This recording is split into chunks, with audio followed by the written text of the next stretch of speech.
الله وحده لا شريك له وأشهد أن محمدا عبده ورسوله الذي لا نبي بعده. اللهم صل وسلم على نبيه الكريم نبينا محمد صلى الله عليه وسلم وعلى آله وصحبه ومن تبعهم بإحسان إلى يوم الدين. أما بعد، قال الله تعالى في الكتاب العزيز: أعوذ بالله من الشيطان الرجيم. بسم الله الرحمن الرحيم. إنا أنزلناه في ليلة القدر وما أدراك ما ليلة القدر ليلة القدر خير من ألف شهر تنزل الملائكة والروح فيها بإذن ربهم من كل أمر سلام هي حتى مطلع الفجر. وقال النبي صلى الله عليه وسلم: من قام ليلة القدر إيمانا واحتسابا غفر له ما تقدم من ذنبه. صدق الله العظيم وصدق رسول الله صلى الله عليه wasallam. Alhamdulillah, di malam yang mubarak ini, malam yang penuh berkah ini, di malam-malam terakhir Ramadan, Allah Subhanahu wa taala memilih kita untuk bisa menikmati indahnya malam-malam terakhir Ramadan di Masjid Al-Iman. Karena banyak di antara kita yang sekarang sedang menikmati malam-malam diskon. Yang dulunya salat minal masjid ilal mall sekarang. Yang dulunya di masjid beribadah, sekarang malam-malam ini banyak diskon. Tadi saya lewat di Mall Citra itu 80% diskonnya gitu. Jadi luar biasa, 80% ada menanggung gitu kan. Mudah-mudahan 100% gitu. Itu orang macet banget gitu, berlomba-lomba gitu. Tapi alhamdulillah kita dipilih oleh Allah untuk bisa menikmati malam-malam diskon dari Allah Subhanahu wa taala. Dan ini malam-malam yang diberkahi oleh Allah Subhanahu wa taala. Semoga Allah memberikan nilai-nilai keistiqomahan buat kita semuanya. Salawat dan salam tak lupa kita sampaikan kepada uswah kita, kepada kedua kita Rasulullah sallallahu alaihi wasallam beserta keluarganya, sahabatnya dan juga orang-orang yang senantiasa menjaga sunnah-sunnah Rasulullah sallallahu alaihi wasallam. Dan kita berdoa semoga kelak nanti kita bisa berjumpa dengan Rasulullah sallallahu alaihi wasallam. Bapak Ibu jamaah iktikaf yang dimuliakan oleh Allah, kita berdoa semoga Allah memberikan keistiqomahan buat kita untuk bisa menjalankan dan menghidupkan malam-malam Lailatul Qadar itu 10 malam. Karena ada satu guru saya nasihatin saya gitu. Beliau bilang bahwa jangan sampai kita pilih kasih sama malam-malam Lailatul Qadar gitu. Kita hanya bersemangat di malam-malam ganjil, tapi malam-malam genapnya kita kabur. Atau prioritasnya kita nggak samain dengan malam-malam ganjil. Karena Nabi menghidupkan malamnya itu 10 malam. Kan ketika datang 10 malam terakhir, wasyaddada mi'dharuhu, Nabi itu mengencangkan ikat pinggangnya, ahyal lailah. Beliau menghidupkan malam-malamnya, wa aiqadhu ahlahu, dan membangunkan keluarganya. Yang itu 10 malam terakhir. Dan mudah-mudahan di malam-malam terakhir ini salat kita mudah-mudahan seperti kita sholat 1000 bulan. Amin. Kalau di konversi 83 tahun ya Pak. Sedekah kita di malam ini mudah-mudahan kalau pas dengan malam Lailatul Qadar, mudah-mudahan sama dengan kita sedekah 1000 bulan tanpa putus. Makanya ini ajakan dari Allah. Maka merugilah orang-orang yang Allah sehatkan, Allah mudahkan, tapi tidak memaksimalkan malam-malam Lailatul Qadar. Ada ibu-ibu itu kalau malam Lailatul Qadar kunci rumahnya dikunci, nggak boleh suaminya masuk. Terus ngapain Pak? Suruh di masjid. Bahkan tulisannya kalau ayah pulang saya kasih rok. Karena kenapa? Karena laki-laki biasakan malam-malam terakhir itu di masjid. Tapi ada, mohon maaf, ada bercanda kiai gitu dengan para ustaz-ustaz muda tentang fatwa malam Lailatul Qadar. Saya masih ingat bercandanya kiai gitu, sama ustaz-ustaz yang belum menikah. Beliau bilang begini, "Man lam yatazawwad fi faka'annama 'ajaba fi alfi syahr. Ini mohon maaf, ini bukan fatwa dari Nabi, bukan. Ini kiai ngasih motivasi buat ustaz-ustaznya yang belum nikah. Beliau bilang begini, man lam yatazawwad fi lailatul qadar atau hatta lailatul qadar, barang siapa yang belum menikah di malam-malam Lailatul Qadar atau sampai Lailatul Qadar, faka'annama 'ajaba fi alfi syahr, sama seperti dia jomblo selama 1000 bulan. 83 tahun. Ini fatwa kiai gitu. Tujuannya apa? Buat motivasi kita biar nikah gitu. Jadi mudah-mudahan yang belum nikah ini malam-malam mustajab doa minta sama Allah. Mudah-mudahan ketemunya di masjid. Masya Allah. Nah ya, yang belum nikah Pak, yang udah nikah mudah-mudahan ditambah keberkahannya oleh Allah. Jangan langsung ditambah karena ibu-ibu ada di sini, ngeri saya. Baik, Bapak Ibu, ini tema yang ingin saya bawakan. Ini saya mengambil dari inspirasi beberapa ayat Al-Quran dan beberapa hadis Nabi. Kita ingin memberikan sebuah pertanyaan buat diri kita. Ba'da Ramadan itu kita ngapain? Setelah kita di Ramadan, ba'da Ramadan kita ngapain? Nah, ini saya ngambil beberapa inspirasi dari beberapa ayat dan beberapa hadis Nabi Sallallahu Alaihi Wasallam. Dan insya Allah nggak lama-lama Pak, Bu ya, nggak lama-lama Bu. Karena saya pernah ngisi ibu-ibu hampir 1,5 jam. Di belakang dan teriak, astagfirullahaladzim, astagfirullahaladzim. Saya bilang, oh, kenapa nih ibu istighfar? Ustaznya lama banget. Jadi mudah-mudahan istighfarnya nggak salah Bu ya, astagfirullahaladzim gitu. Yang pertama, ini doa Nabi kepada Abu Bakar radhiyallahu anhu. Jadi Abu Bakar pernah datang kepada Rasulullah dan beliau ingin diajarkan satu doa. Hadisnya an Abi Bakar As-Siddiq radhiyallahu anhu qala li Rasulillah sallallahu alaihi wasallam, ya Rasulullah allimni du'aan ad'u bihi fi salati. Ya Rasulullah, ajarkan aku satu doa yang doa itu ingin aku baca di dalam salatku. Jadi Abu Bakar As-Siddiq datang kepada Rasulullah minta diajarkan satu doa. Doanya dahsyat nih Pak, doanya ini. Ternyata Nabi ngasih doa bukan biar cepat kaya, biar dapat jodoh misalnya. Tapi doanya, Allahumma inni zalamtu nafsi zulman katsiran wa la yaghfiru dzunuba illa ant faghfir li wa maghfiratan min 'indik warhamni innaka antal ghafurur rahim. Doanya gini, Allahumma inni zalamtu nafsi zulman katsiran. Ya Rabb, aku menemui diriku penuh dengan kezaliman, penuh dengan kemaksiatan.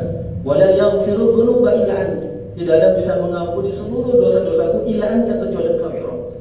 Faghfir li maghfiratan min 'indik. Ampunilah aku di sebuah pengampunan di sisimu yang terbaik. Warhamni innaka antal ghafurur rahim. Sayangi aku, terus Engkau Maha Pengampun lagi Maha Penyayang. Kalau kita tarik korelasi doa dengan Abu Bakar As-Siddiq itu kan seorang sahabat yang paling saleh di muka bumi ini setelah Nabi. Yang kalau salat nangis gitu, dirindukan 8 pintu surganya oleh Allah Subhanahu wa taala. Bahkan Umar bin Khattab pernah berkata, Abu Bakar ini itu nyusahin orang setelahnya. Karena semua amalannya diambil sama Abu Bakar. Masya Allah Pak. Semua amalannya itu diambil sama Abu Bakar As-Siddiq radhiyallahu anhu. Tapi ketika beliau datang menemui Rasulullah, minta diajarkan doanya itu Masya Allah, doanya ingin mengingatkan kepada Abu Bakar As-Siddiq bahwa siapapun kita pasti punya dosa. Coba Pak, ada di antara kita nggak yang dapat WhatsApp dari malaikat Jibril, selamat Bapak Ibu, karena banyak aktivitas ibadah, Bapak Ibu dapat jaminan masuk surga tanpa hisab? Ada nggak Pak dapat WA gitu? Nggak ada? Nggak ada. Ada yang dapat WhatsApp dari malaikat Israel? Jangan ya, ngeri juga kan gitu. Dan kita pasti yakin bahwa setiap kita gak berani mengatakan kalau kita itu pasti banyak pahalanya dibanding dosanya. Ada yang mengatakan, oh saya alhamdulillah sholat terus tanpa putus setiap menit begitu. Waduh, sholat apaan Pak? Gak ada yang kita berani mengatakan kalau kita ini pahalanya lebih banyak daripada dosa. Abu Bakar saja yang hebat kualitasnya ibadahnya, taatnya sama Allah, menangis ketika sholat gitu. Takut banget sama Allah, diingetin sama Nabi tentang dosa. Gimana kita yang mungkin jauh sama Abu seperti kalau dibandingkan tuh bainas sama ila sumur gitu kan, antara langit dan sumur gitu kan, jauh kualitasnya dari Abu Bakar. Kita pasti banyak dosa. Yang kedua, ini perkataan orang-orang kafir, orang-orang berdosa ketika berhadapan dengan Allah Subhanahu wa taala. Ini Masya Allah nih ayatnya dahsyat ya Pak. Allah berkata, walau tara idzil mujrimuna nakisu ru'usihim 'inda rabbihim rabbana absarna wa sami'na farji'na na'mal salihan inna muqinun. Wahai Muhammad, jika sekarang kau melihat betapa ngerinya idzil mujrimuna nakisu ru'usihim, ketika orang-orang berdosa itu berhadapan dengan Allah sambil menundukkan kepalanya, dan mereka berkata, Rabbana absarna wa sami'na farji'na na'mal salihan inna muqinun. Ya Rabb, kami telah absarna, kami telah melihat, wa sami'na, kami telah mendengar. Apa yang mereka inginkan? Farji'na na'mal salihan. Kembalikan kami ke dunia, ya Rabb. Kami pasti akan melaksanakan amalan-amalan yang pernah kami tinggalkan. Kembalikan kami, ya Rabb. Kembalikan kami, ya Rabb. Kami pasti akan mengerjakan amalan-amalan yang pernah kami tinggalkan. Inna muqinun, kami pasti jadi golongan yang yakin, ya Allah. Pak Bu, kalau seandainya perkataan ini yang kita ucapkan nanti di akhirat gimana kira-kira? Na'udzubillah, na'udzubillah. Kita kan pengen ya, nanti di akhirat nggak mau ngomong kayak begini, ya Allah. Kembalikan aku ke dunia, ya Allah. Bahkan banyak ulama mengatakan sesungguhnya orang-orang yang mati itu, yang dikubur itu, minta sama Allah untuk dihidupkan lagi, pengen untuk beramal lagi. Nah kita mumpung belum dapat jatah meninggal, sayang kalau seandainya kita tidak menyia-nyiakan kesempatan yang Allah berikan. Yang berikutnya, saya diajarkan sama guru saya, kalau kita mau desain hidup kita itu gampang Pak, keluarin tuh Al-Qurannya gitu, ayat Al-Quran keluarin, jadi kurikulum. Wah itu dahsyat. Itu diajarin ke saya sama guru saya. Bagaimana kita pengen sukses misalnya, itu dikeluarin tuh Al-Quran tentang sukses. Setelah itu baru dijadikan program. Kalau karena saya guru, bikin kurikulumnya gitu. Setelah bikin kurikulum, bikin programnya gitu. Nah itu terbiasa tuh diajarin sama guru saya. Makanya kalau ngisi-ngisi, saya keluarin tuh Qurannya nih. Ini ayat Quran yang mengingatkan kepada kita. Lalu yang berikutnya Ali Imran ayat 185. Kullu nafsin dha'iqatul maut wa innama tuwaffawna ujurakum yawmal qiyamah. Faman zuhziha 'anil nar wa udkhila jannata faqad faza wa mal hayatud dunya illa mata'ul ghurur. Ini penegasan dari Allah bahwa setiap kita pasti akan menghadapi sebuah kematian. Kita ini tinggal nunggu giliran. Coba tanya, mungkin ada di antara jamaah kita yang dulunya masih bisa nikmati Ramadan, tahun ini enggak. Ya kan Pak ya? Saya itu, kita kan puasa hari Kamis ya. Saya kehilangan seorang guru yang harus tahu puasa Senin Kamisnya itu nggak pernah lepas. Puasa Yaumul Bidnya nggak pernah lepas. Jadi hari Sabtu kita ketemuan, senam bareng, olahraga bareng. Sabtu siangnya beliau jatuh, terus masuk rumah sakit, dan Selasa malam Allah panggil. Sampai saya mengevaluasi diri saya ketika saya melihat jenazahnya, wajahnya saya bilang, ya Rob, betapa saya malu ya Rob, beliau itu tanpa butuh Ramadan kau panggil. Kita kan dosa kita banyak ya, kita butuh Ramadan, tapi beliau orang baik, orang soleh dipanggil oleh Allah sebelum Ramadan. Beliau nggak butuh Ramadan karena cukup gitu, amalnya Allah panggil gitu. Masya Allah, tabarakallah. Nah di ayat ini Bapak Ibu ingin menegaskan bahwa kita ini siap-siap mati. Kita tinggal nunggu giliran kapan malaikat Israel, malaikat maut menyapa kita. Dan sifat maut itu gak pernah bertanya sebelumnya, gak pernah WhatsApp, Pak mau datang besok siap-siap ya. Nah, kalau kayak gitu gimana Pak kira-kira? Kabur kali gitu ya gitu. Yang kedua, gak pernah bertanya sama keluarga kita, Tom, Babelo mau gue cabut gimana kira-kira? Enggak. Gak pernah bertanya tentang kondisi kita, sakitkah, sehatkah, itu gak pernah bertanya. Dan kematian itu pun gak pernah korelasi dengan pekerjaan kita. Mohon maaf, yang pilot gak mungkin meninggalnya kecelakaan pesawat, belum tentu. Yang kedua, kematian itu juga gak korelasi dengan kelahiran kita gitu. Kita lahir di Cipinang, gak mungkin, belum tentu kita meninggal juga di Cipinang. Bisa jadi meninggal di Amerika, kan cakep di nisannya kan, lahir di Cipinang, wafat di Amerika. Oh keren tuh Pak, keren kan gitu, wafatnya di Amerika gitu. Itu kematian, Pak. Tapi di ayat ini Allah ingin menegaskan bahwa bukan kematian yang harus kita pikirkan, karena itu udah pasti. Yang harus kita pikirkan adalah apa? Wa innama tuwaffawna ujurakum yaumal qiyamah. Nanti di yaumul qiyamah kita tuh dimintai pertanggungjawabannya oleh Allah Subhanahu wa taala. Kita tuh dipanggil sama Allah, di abasa. Wa ummihi wa abi wa sahibatihi wa bani likulli imri'in minhum yawma idzin sya'nun yughni. Semua ibu bapak kabur gitu kan. Anaknya datang, ibu kok ibu kabur sama saya. Ayah saya itu kan kok ayah kabur gitu. Itu kalau digambarkan di abasa, masya Allah sedih banget gitu. Kenapa ayah dan ibunya kabur dari anaknya, suaminya juga kabur dari istrinya, pun demikian istri kabur dari suaminya. Likulli imri'in minhum yawma idzin sya'nun yughni. Setiap mereka pasti sibuk untuk mempertanggungjawabkan amal-amalannya. Itu surah Al-Baqarah. Jadi setiap kita pasti akan menghadapi pembalasan. Itu yang kita pikirkan, Pak. Kalau kematian pasti datang. Enggak, tanpa harus diundang, tanpa harus diumumkan, enggak, pasti datang. Tapi yang belum pasti adalah nasib kita nanti setelah kita berhadapan dengan Allah SWT.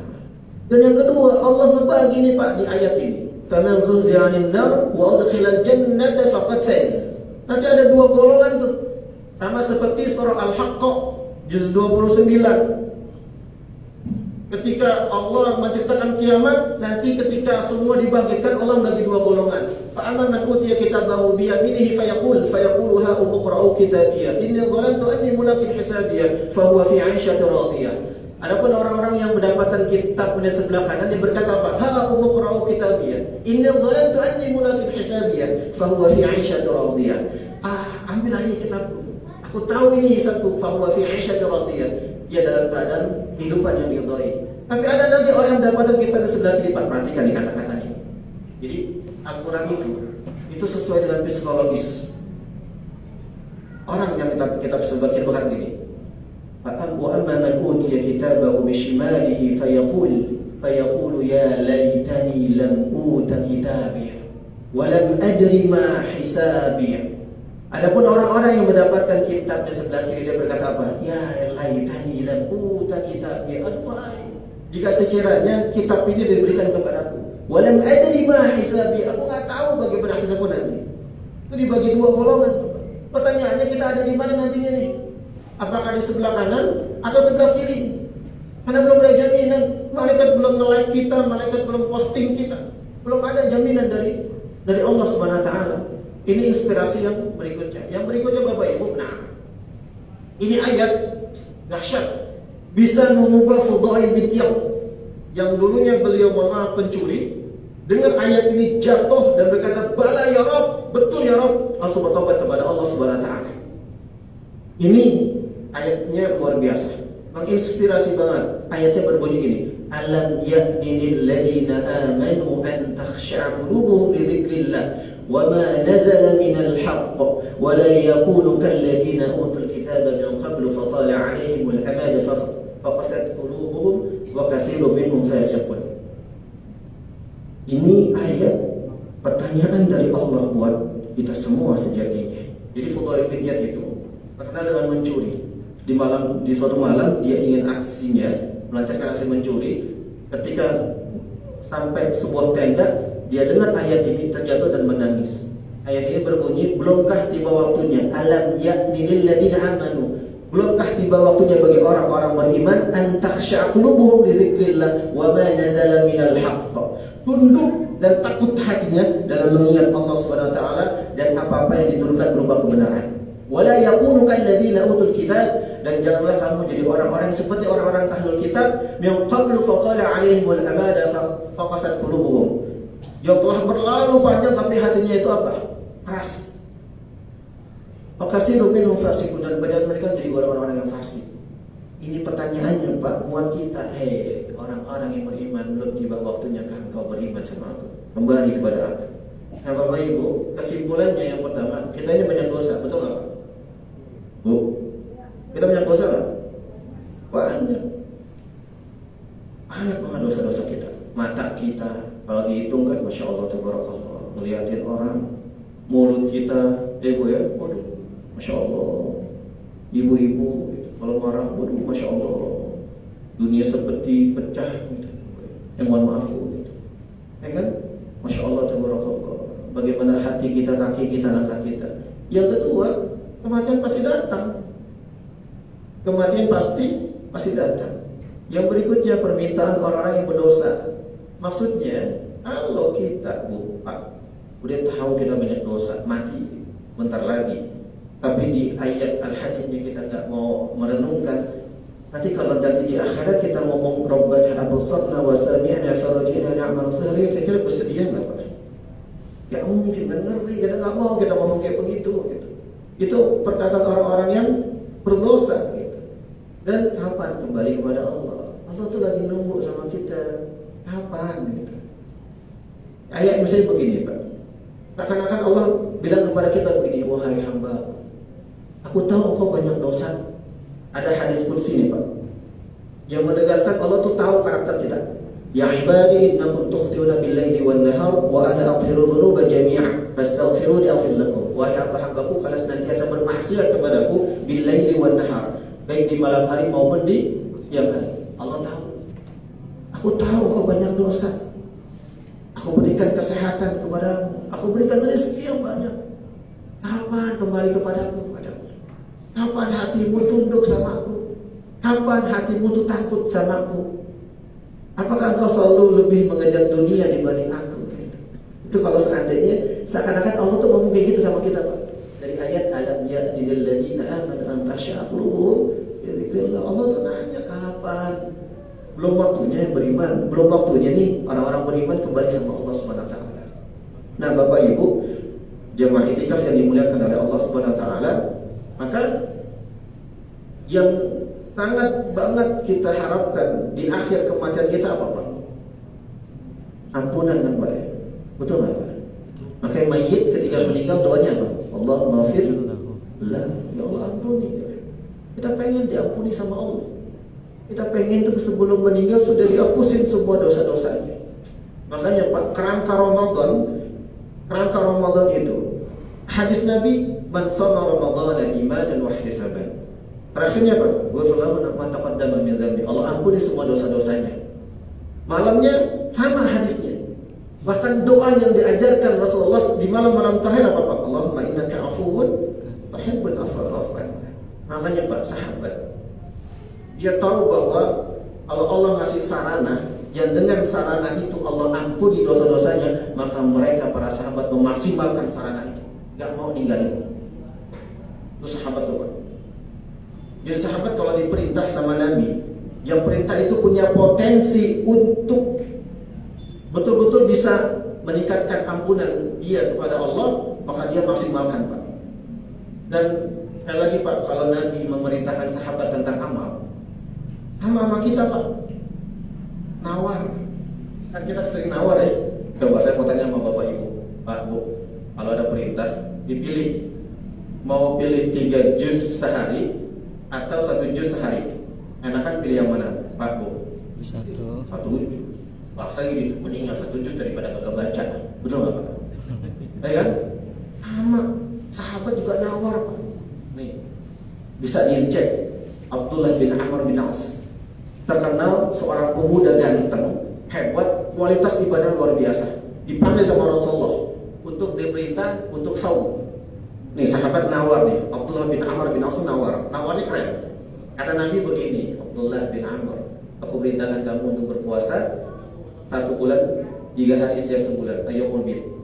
Sahabat Abdullah bin Amr nawar, wahai Rasulullah, saya masih kuat, saya anak muda, saya lebih kuat daripada itu. Wah, kata Nabi apa? Ya sudah, Senin Kamis lebih banyak mana Pak? Senin Kamis sama Yaumul Bid. Senin Kamis kan? Kata Abdullah bin Umar bin Amr bin Aus, saya masih muda ya Rasulullah, saya masih bisa daripada itu, saya masih sanggup. Apa kata Nabi? Ya sudah, puasa Nabi Daud, sehari puasa, sehari enggak. Sama enggak nawar Pak? Sama, tapi bedanya Abdullah bin Amr kalau nawar ke atas, kalau kita ke bawah gitu. 3 juz udah 1 juz aja lebih terbaik gitu. Itu perbedaan para sahabat dengan kita. Nah Bapak Ibu, kalau lihat sejarahnya, sahabat ketika tahu ada sarana, dengan sarana diampuni dosanya oleh Allah, maka dia mau maksimalkan itu semua dan gak mau tinggalin sarana itu. Kalaupun sarana itu pergi, dia akan betul-betul menjaga ritmenya agar tidak sampai hilang dari sarana itu. Allah sudah kasih sarana buat kita. Sarananya apa? Ramadan. Betul kan? Ramadan bulan yang berkah, yang luar biasa. Dengan Ramadan Allah berikan potensi buat kita diampuni dosanya oleh Allah Subhanahu wa taala. Dan Ramadan mendidik kita luar biasa. Disiplin gitu kan. Kan gini Pak. Dalam Islam itu kalau kita boleh melihat sejatinya hidup kita ini cuma 3. Minka, laka, ilaika. Minka itu kami itu dari engkau ya Rabb. Laka maka kami akan berbuat untukmu ya Rabb. Wa ilaika dan kami akan kembali kepadamu ya Rabb. 3 ini doang. Nah 3 ini Ramadan ngedidik kita biar 3 ini keren. Minka kita ini datang dari Allah. Maka setiap perintah dari Allah kita jalanin. Siapa yang berani puasa sahurnya jam 8 pagi? Gak ada. Bukan saya pejabat boleh saya puasa cuma 3 jam. Sibuk saya, pulang pergi. Gak bisa. Bu, dia tidur nih. Oh enggak, kira tidur. Bu, saya menawarin Bu, saya mau kasih Ibu iPhone 13, tapi besok Ibu buka puasa jam 12 siang, mau nggak Bu? Oh enggak, iPhone Bu. Mendidik kita mengatakan bahwa dunia itu sia-sia, nggak ada apa-apanya dibanding keimanan kita. Insya Allah Pak. Keren. Dan Ramadan mendidik kita untuk semuanya karena Allah. Maka puasa itu nggak bisa dipura-purain. Mukanya lemes banget gitu. Kenapa sih muka lo lemes banget? Gue puasa ternyata kan. Buang ludah terus itu. Kenapa sih gue puasa? Enggak. Puasa itu betul menjaga banget. Nah itu Ramadan keren Pak. Dari itu semualah karakter takwa muncul. Dari itu semuanya lah karakter takwa muncul, maka Allah ampuni setiap dosa-dosa kita yang lalu-lalu. Keren banget gitu. Nah 2 sifat Ramadan ini yang harus kita pahami nih Pak. Yang pertama banyak keistimewaan, betul kan? Banyak keistimewaan, Allah ampuni dosa-dosa kita. Apalagi Pak, Allah hadirkan keberkahan. Ada potensi Allah kabulkan setiap doa-doa kita. Baik kan? Surah Al-Baqarah ayat 185 kalau nggak salah. Posisi ada sebelah paling bawah sebelah kiri. Wih, kesadaran lidah ya, jauh banget saya. Luar biasa Pak. Ya kan? Wa idza sa'alaka 'ibadi anni fa inni qarib ujibu da'watad da'i idza da'a. Punya potensi kita mendapatkan ampunan 186 atau 7 tuh. Masya Allah tabarakallah. Apalagi Bapak Ibu, malam ini malam dimana kalau kita beribadah 1000 bulan gak pernah putus gitu. Ada sanggup kita puasa atau tilawah selama 1000 bulan gak pernah putus? Ada sanggup gak? Enggak. Masya Allah tabarakallah. Banyak keistimewaan. Tapi yang kedua yang luar biasa lagi Pak, ayyaman ma'dudah. Hanya beberapa hari doang. Dan setelah itu pergi. Pak, Bu, kalau ada mall itu bilang begini, hari ini selama seminggu kami memberikan diskon 80%.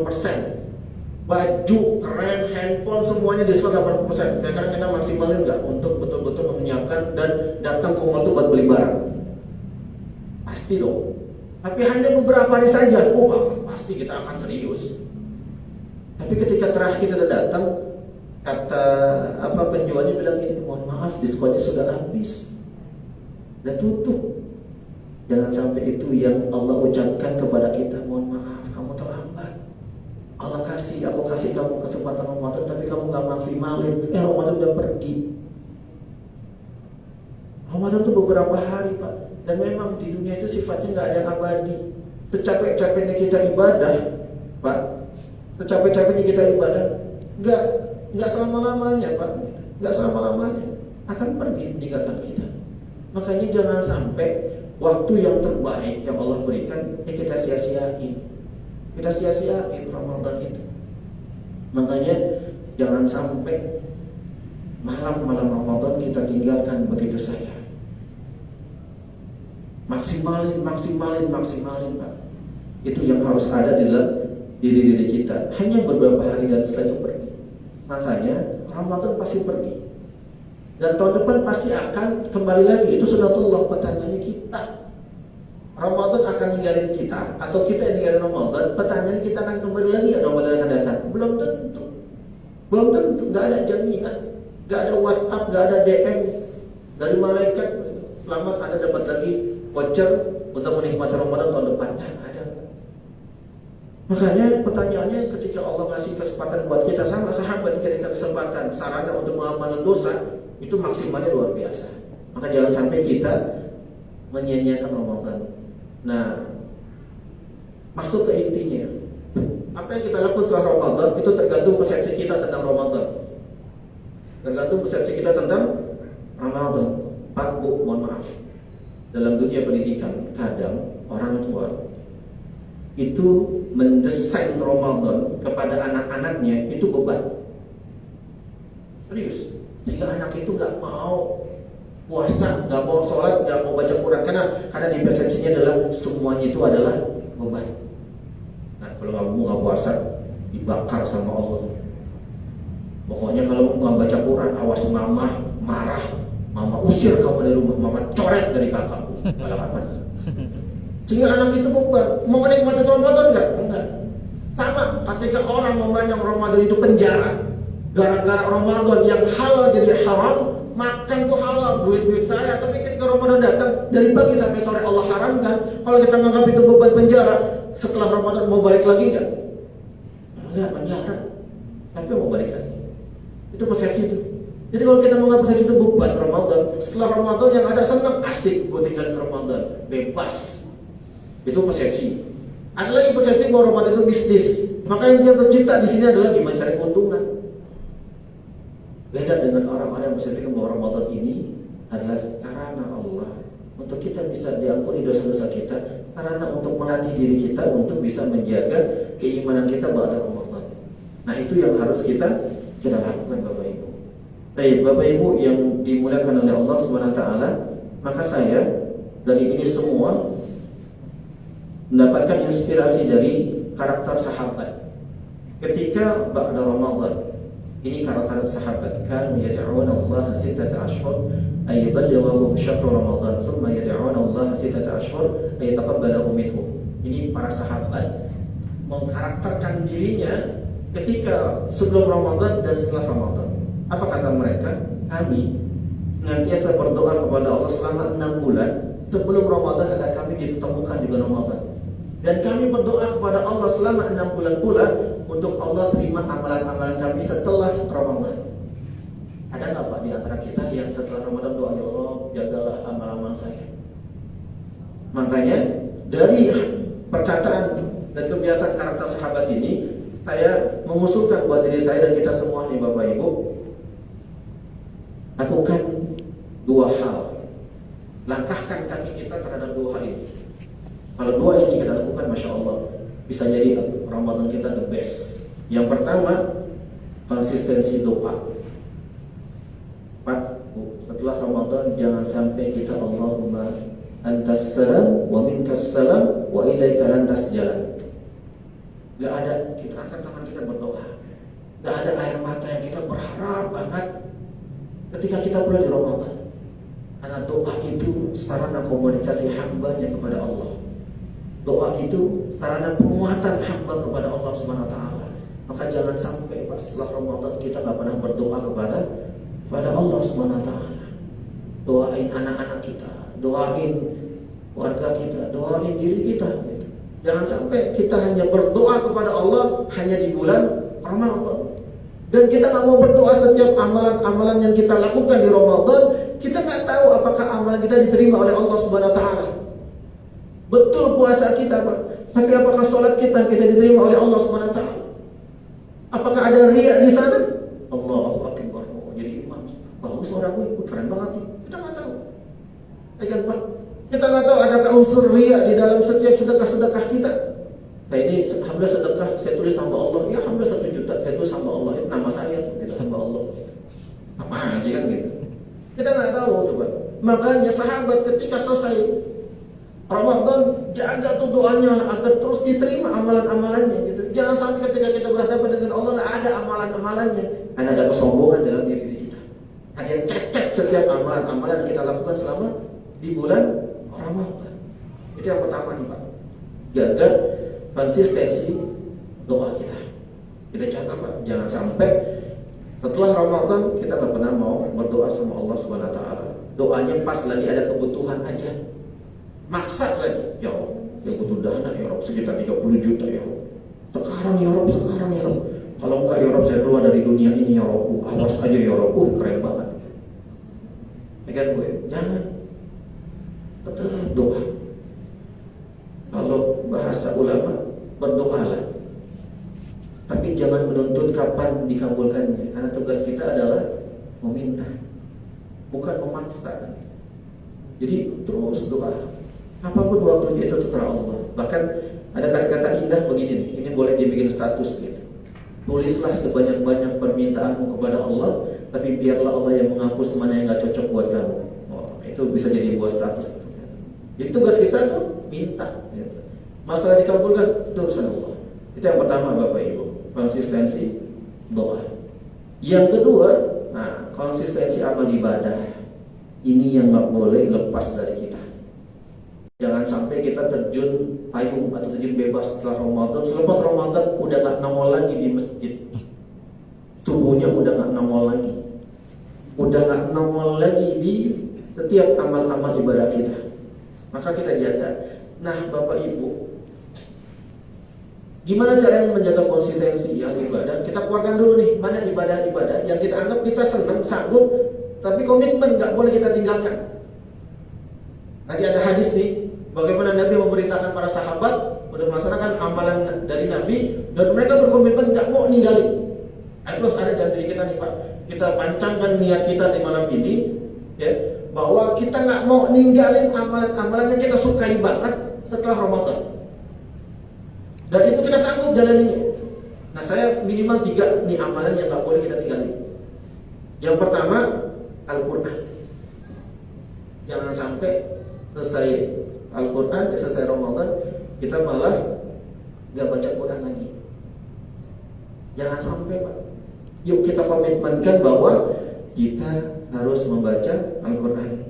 Nih Pak, ini sama perkataan Abdullah bin Umar ketika mendengar Rasulullah memerintahkan baca Quran. Iqra al-Quran fi syahr. Baca Al-Quran dalam 1 bulan. Maksudnya dia khatamkan 1 bulan.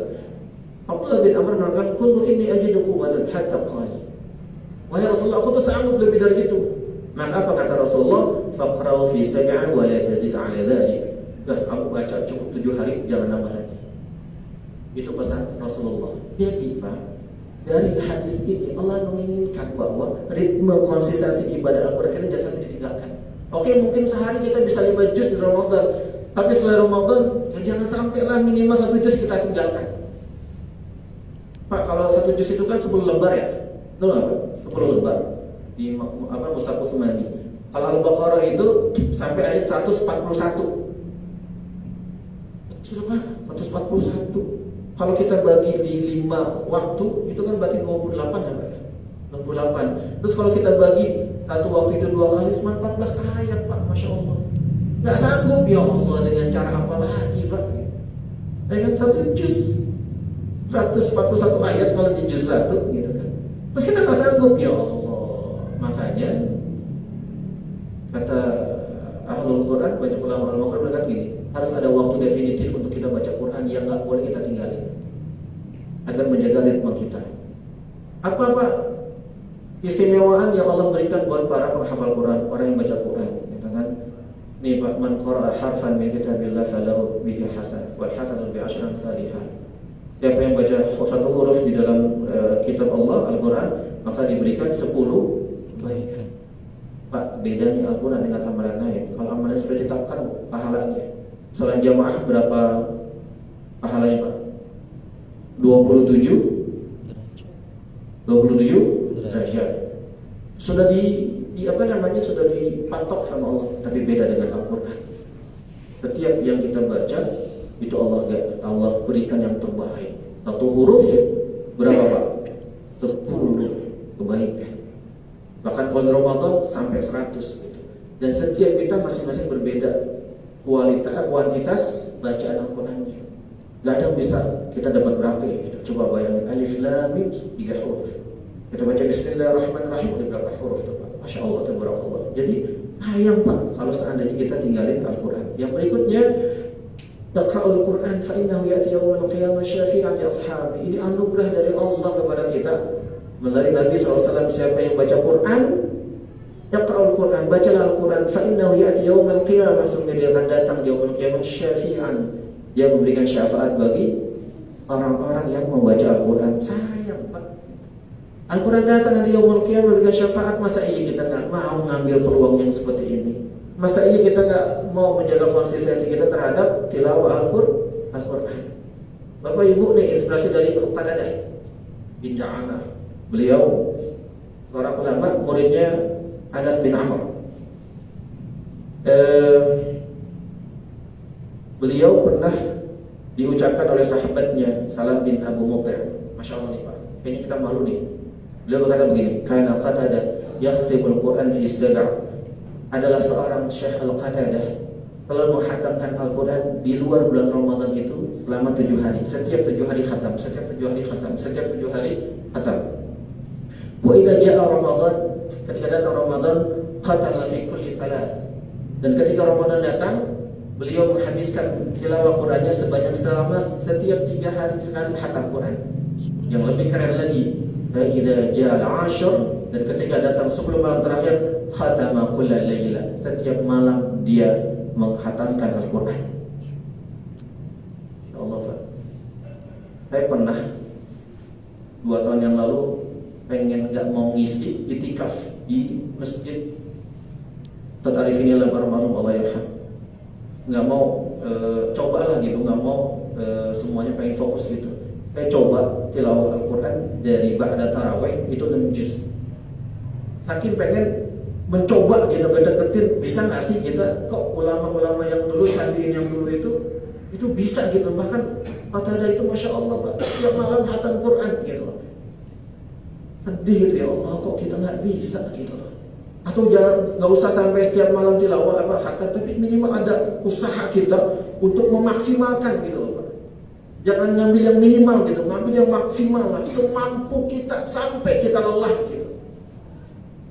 Pernah dengar ada cerita beberapa sahabat yang salat di belakang Rasulullah, yang Rasulullah di ayat rakaat pertama baca Al-Baqarah, ya Pak ya, Al-Baqarah, selesai Al-Baqarah, selesai nggak Pak, enggak Ali Imran gitu kan. Bayangin Pak, kualitas sahabat itu sampai nggak khusyuk gitu, pengen segera kabur gitu. Nah kira-kira bisa nggak Ali Imran? Coba-cobalah gitu, coba-coba ngetes malam qiyamul lail, imamnya baca 5 juz. Gimana Pak kira-kira Pak? Enggak ada Pak. Saya yakin batuk semua itu. Gitu kan. Masya Allah Pak. Coba, saya mencoba diri saya Pak gitu. Nah Pak, malam itu 6 juz gitu. Masya Allah memang berat Pak, berat banget. Godaannya udah ngantuk aja gitu kan, ngeliat karpet kayak bantal gitu kan. Udah, tapi kita paksa, bisa ternyata gitu. Masalahnya kan kita belum nyoba gitu. Masa kita, Imam Syafi'i rahimahullah itu 60 juz, 60 kali khatam di Ramadan. Itu beliau menampakkan itu untuk memotivasi kita, bisa kok. Masalahnya kita bisa mulai apa enggak? Kita pernah mulai apa enggak? Itu masalahnya. Makanya coba nih kita memaksimalkan, bukan minimalkan, maksimalkan. Bisa enggak nih sehari 10 juz? Bisa, bismillah. Coba gitu, dicoba. Jangan sampai kita enggak pernah nyoba. Cari imam-imam yang malamnya tilawah tarawihnya 2 juz misalnya. Kan ada di daerah Jawa. Atau gimana gitu yang tarawihnya habis Isya selesai jam 3 gitu. Itu tarawih loh kan gitu. Masya Allah. Kalau di sini gimana kira-kira ya? Kita tarawih insyaallah selesai 2:30 pagi ya kan. Gimana? 8 rakaat gitu. Maksud saya itu yuk jaga. Sehingga kalau kita bisa menjaga ritme Ramadan, selesai Ramadan kita tetap jaga tilawah Al-Quran. Masya Allah, tabarakallah. Nah, Bapak Ibu yang dimuliakan oleh Allah, saya ngasih usulan begini. Ini untuk menjaga ritme keimanan kita, menjaga ritme kualitas kita, hamba kita kepada Allah. Saya usulin mulai hari ini, mulai detik ini, yuk jadikan Al-Quran sebagai proyek kita di rumah, proyek akhirat. Bisa nggak nanti pulang bikin program tuh sama istri sama anaknya, yuk kita jadikan Al-Quran sebagai proyek akhirat di rumah tangga kita. Apakah itu tilawah, apakah itu penghafal Al-Quran, atau usaha-usaha yang berhubungan dengan Al-Quran bukan? Mulai malam ini kita proses tuh Pak. Contoh misalnya, saya nggak sanggup untuk menjadi penghafal Al-Quran. Saya pengen anak saya, atau cucu saya, atau cicit saya menjadi penghafal Al-Quran. Masukin dalam wasiat rumah tangga kita Pak. Atau orang Betawi, gua nggak mau tahu. Kan kalau orang Betawi gitu Pak, kalau bapaknya mau meninggal dikumpulin anak-anaknya kan, itu tong tanah yang 2 hektar jangan ada apa-apain. Itu rumah 3 lantai jangan ada apa-apain. Anak-anaknya punya siapa? Nggak tahu punya siapa. Makanya jadi apa-apain gitu kan.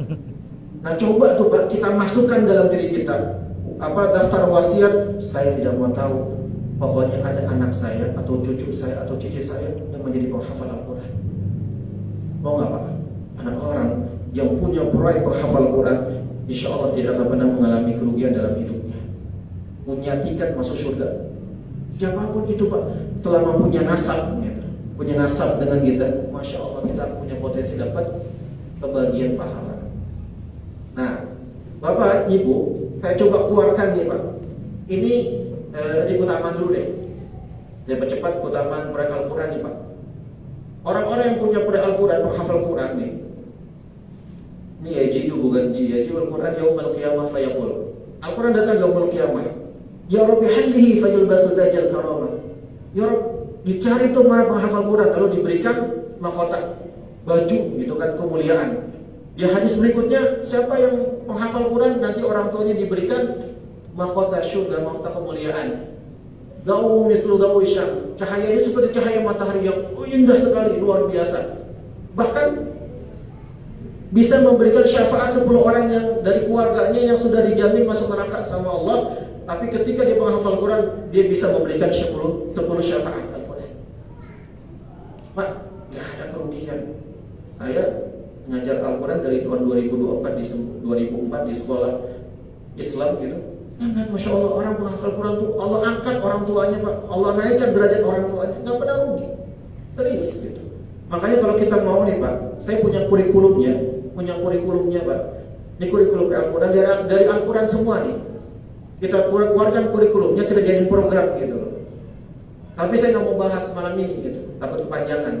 Dan mudah-mudahan diundang lagi gitu maksudnya. Yang pertama Al-Bayyinah ayat 5. Saya percepat nih. Ini kurikulumnya Pak, boleh dicatat, lalu jadikan sebagai program Al-Quran di rumah kita. Nah ini Pak, ini keren nih. Silakan dicatat, lalu keluarkan program-programnya. Pertama Al-Bayyinah wa ma umiru illa liya'budullaha mukhlishina lahu dinan hunafa wa yuqimus salata wa yutuz zakata wa dzalika dinul qayyimah. Yang pertama, ini nasihat para syekh Al-Quran. Yang kalau saya tanya syekh nasihatin kami ketika menjadi pendengar Al-Quran, mereka bilang kamu harus apa Pak? Ikhlas. Karena ketika anakmu jadi penghafal Quran, Allah angkat derajatnya, semua manusia memuliakan mereka. Ketika kamu tidak ikhlas, bisa jadi Allah turunkan semuanya. Ada Pak, seorang ayah bangga anaknya penghafal Quran, dia masih muda, jadi imam terkenal. Ada rasa sombong di hadapannya, Masya Allah, Allah hilangkan dia, Allah turunkan lagi derajatnya. Makanya ikhlas. Saya pernah sowan ke Kudus, ke pesantren yang buah. Pesantren, maksudnya pesantren itu yang memamer, yang memperolehkan, yang menggunakan metode yang buah. Allah SWT lupa nama ustadznya. Salah satu MOU-nya, selama menjalankan program yang buah, tidak boleh ada yang namanya lomba-lomba Al-Quran, ngirimin terus dipajang, hebat 10 juz. Saya tanya kenapa Kiai? Untuk menjaga keikhlasan orang tua dan anaknya. Insyaallah tabarakallah. Coba dijaga. Kalau kita mau, yang pertama niatkan ikhlas ya Allah. Saya pengen anak saya menghafal Quran. Saya pengen banget ya Allah cucu saya menghafal Quran. Sehingga nanti di yaumul qiyamah mereka datang untuk menghampiri saya untuk memberikan mahkota kemuliaan. Masya Allah gue, mau nggak kayak gitu? Ayo, tapi ikhlas. Yang kedua An-Nisa, wal yakhshan ladina turabu, sampai ayat terakhirnya. Kalau artinya hendaklah kalian takut meninggalkan generasi yang lemah. Proyek Al-Quran tidak akan pernah membuat generasi itu lemah, justru lebih kuat. An-Nisa ayat 9. Yang berikutnya At-Tahrim ayat 6. Ya ayyuhallazina amanu qu anfusakum wa ahlikum nara. Orang-orang penghafal Quran itu, proyek Al-Quran itu menjaga anaknya untuk tidak bermaksiat kepada Allah Subhanahu wa taala. Enak enggak Pak kira-kira? Bapak ibu pulang dari kantor, terus setelah pulang pas buka pintu dengar anaknya lagi baca Quran, ada nggak kira-kira? Daripada lagi bikin status TikTok, Pak, ada nggak? Ada seorang bapak ketika pulang itu nangis, Pak, melihat tulisan anak di kamar anaknya di pintunya itu tulisan begini, jangan ganggu anak soleh lagi baca Quran. Nangis, Pak. Dipanggil mamanya, mama sini mama, lihat tuh tulisan anak kita, dia mengakui aku sebagai ayahnya. Loh kenapa? Itu anak soleh, aku kan Roy. Kan anak Roy baca Quran gitu. Seneng gak Pak kira-kira? Maka orang-orang yang baca Quran dari At-Tahrim ini dijaga biar gak maksiat, dijaga, Pak. Lalu Al-Baqarah ayat 45, wasta'inu bisabri wassalah wa innaha lakabiratun illa 'alal khashi'in. Caranya gimana? Sabar, minta sama Allah, jadikan sabar dan sholat ketika mau sholat, minta sama Allah, ya Rabb, jadikan anakku penghafal Quran, ya Rabb, jadikan anakku cucuku penghafal Quran. Sabar, karena ngebangun Quran itu nggak simsalabim langsung jadi. Sabar, butuh proses yang lama. Yang hebatnya, Pak, di Al-Baqarah ayat 31, wa 'allama Adama al-asma'a kullaha. Wah, ini keren nih, Pak. Bayangin, Pak. Di ayat sebelumnya, wa qala rabbuka lil malaikati inni ja'ilun fil ardi khalifah. Ketika Allah ingin menjadikan manusia sebagai khalifah, kan malaikat nanya, qalu ataj'alu fiha man yufsidu fiha wa yasfiku dima wa nahnu nusabbihu bihamdika wa nuqaddisu lak.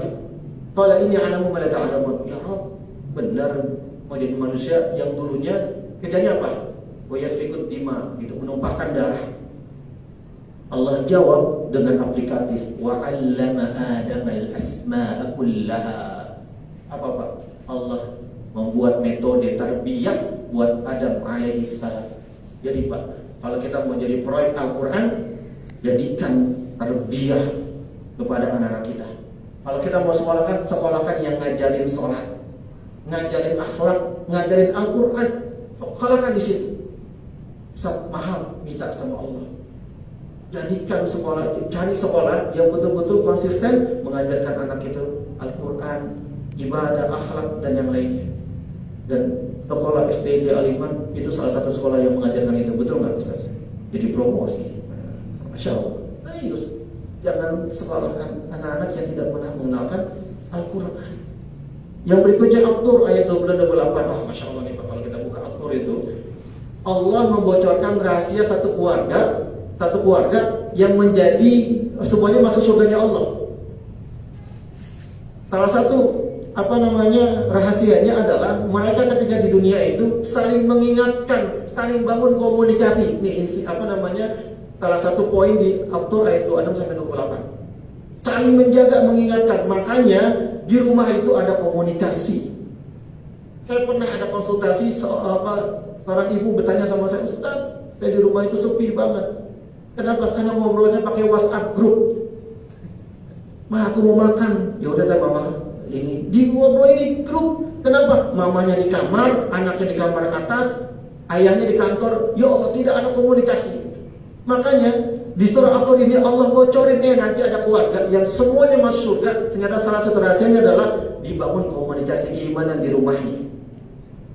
Ya Allah. Jadi kalau kita bangun proyek Al-Quran, ayo bangun komunikasi. Ayah sebagai teladan, bangun komunikasi. Pernah, Pak? Bisa nggak pernah misalnya di malam-malam itu nggak ada lagi gadget, nggak ada TV, semuanya datang terus saling ngobrol gitu. Saling menjaga keimanannya. Masya Allah tuh, Pak. Dan yang terakhir apa? Ini dahsyat.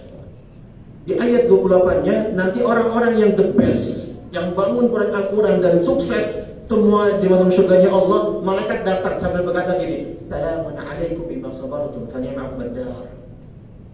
Selamat ya, Pak, selamat Pak, Bapak masuk surga. Atas kesabaran Bapak sekarang nikmati nih semua kenikmatan yang Allah berikan. Malaikat, Pak, yang ngomong, Assalamun alaikum bima sabartum. Masya Allah. Kira-kira mau nggak Pak malaikat itu datang ke kita nanti di surga? Pak, makasih Pak, selamat Bapak selamat. Jadi, yuk Pak, ini kita jadikan program. Itu saya punya, kita jadikan program bagaimana mencetak proyek Al-Quran dalam rumah tangga kita. Camkan ayat ini, Pak. Siapapun yang setelah Ramadan melupakan Al-Quran, tidak mau baca Al-Quran, minimal 1 juz, camkan ini. Nabi pernah berdoa kepada Allah dan doa Nabi diabadikan oleh Allah SWT. Surah Al-Furqan ayat 30. Wa qala Rasul ya Rabbi inna qaumi ittakhadhu hadzal Qur'ana mahjura. Ini doa Nabi, Pak. Ingat ketika Rasul mau berkata, ya Rabb, sesungguhnya Engkau menjadikan Al-Quran itu yang disia-siakan, ditinggalkan. Kita mau jadi bagian yang didoakan Nabi. Kita mau dijadikan bagian orang-orang yang Allah hadirkan Al-Quran, Allah sehatkan Al-Quran, si jiwa kita, tapi kita nggak mau baca Al-Quran, oke? Nggak mau kan, Pak? Kalau Allah nanya nanti, kenapa kamu nggak baca Quran ketika di dunia? Kenapa Al-Quran nggak pernah kamu hafalkan? Jawaban kita, ya Rabb, aku sibuk. Dari pagi sampai sore, kalau Allah berkata, aku hadirkan hambaku yang lemah, buta, cacat, tapi dia menghafal Al-Quran, dia baca Al-Quran, bagaimana dengan kamu? Bagaimana kalau kita yang ditanya itu sama Allah? Makanya jangan sekali-kali kita tinggalkan Al-Quran pada Ramadan. Yang kedua, Bapak Ibu, amalan-amalan sunnah. Pak, Bu, nih saya berpesan karena ini amalan yang saya jaga banget.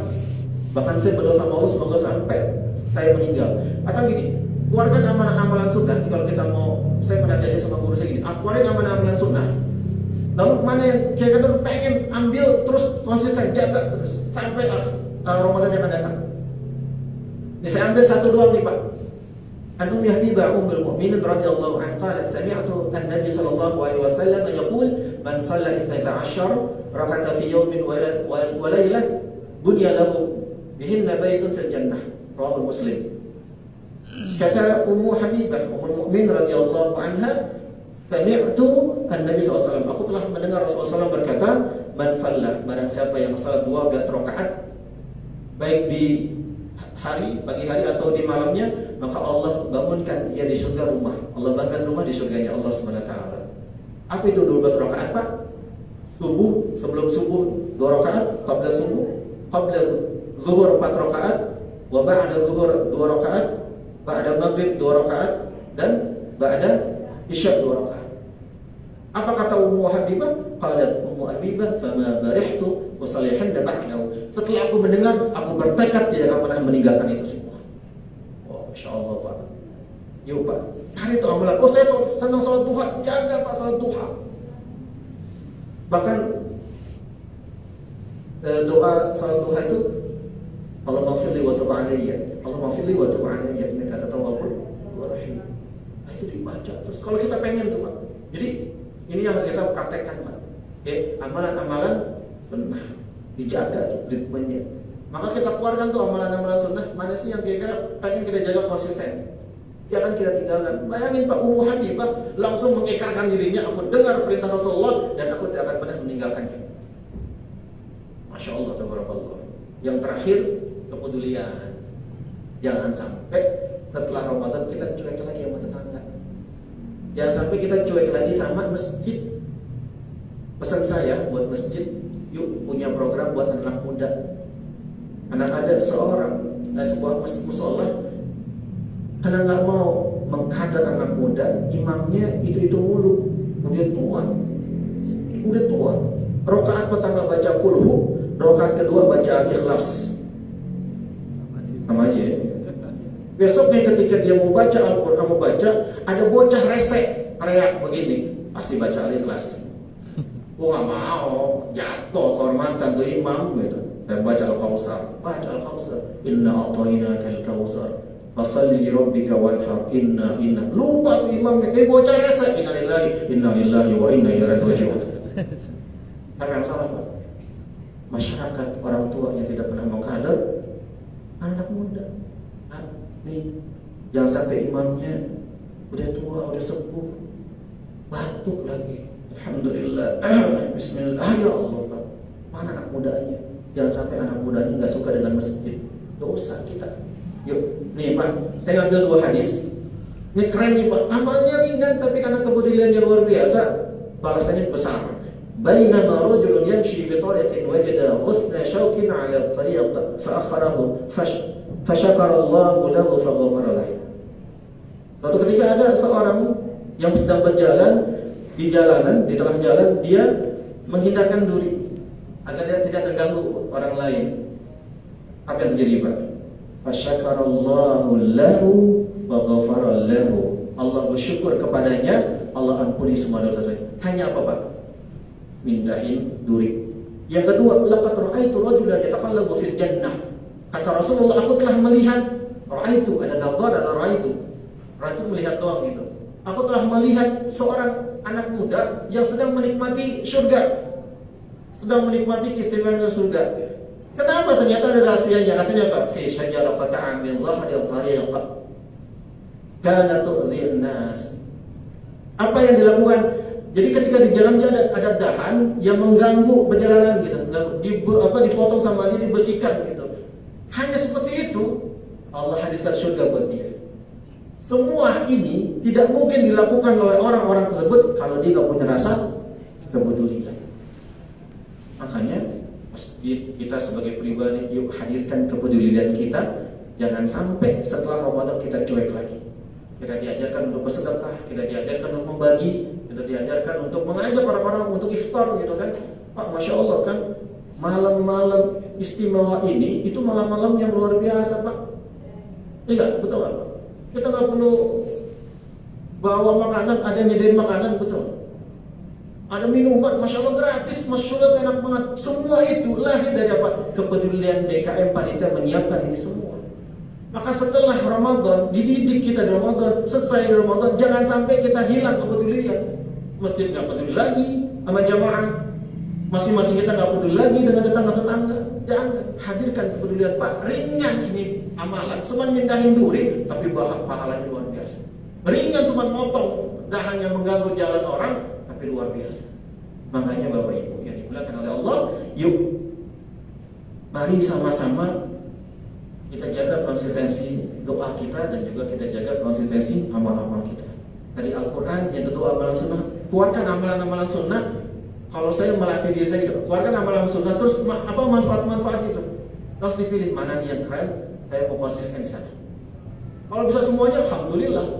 Saya mau qiyamul lail, alhamdulillah. Bahkan saya diingatkan oleh guru saya, jangan sampai ninggalin qiyamul lail walaupun hanya 2 rakaat.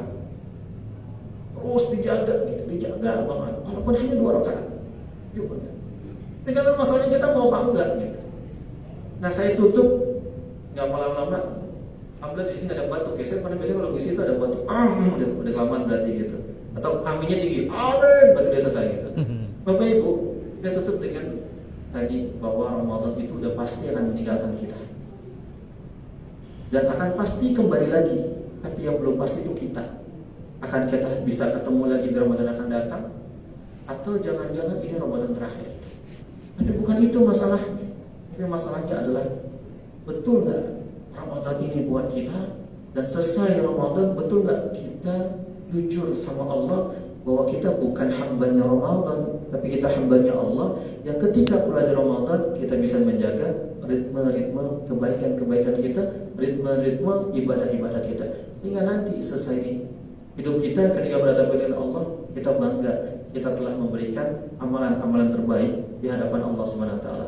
Maka Bapak Ibu, silakan Ramadan pergi meninggalkan kita, silakan menangislah berpisah dengan Ramadan, tapi menangislah sejadi-jadinya kalau Ramadan pergi, amalan-amalan kita pun pergi, tak pernah ada sisa dalam kehidupan kita. Semoga Allah memudahkan kita menjaga istiqomahan kita, dan semoga Allah nanti memasukkan kita dalam syurganya Allah Subhanahu wa taala. Hadanallahu wa iyyakum ajmain. Assalamualaikum warahmatullahi wabarakatuh.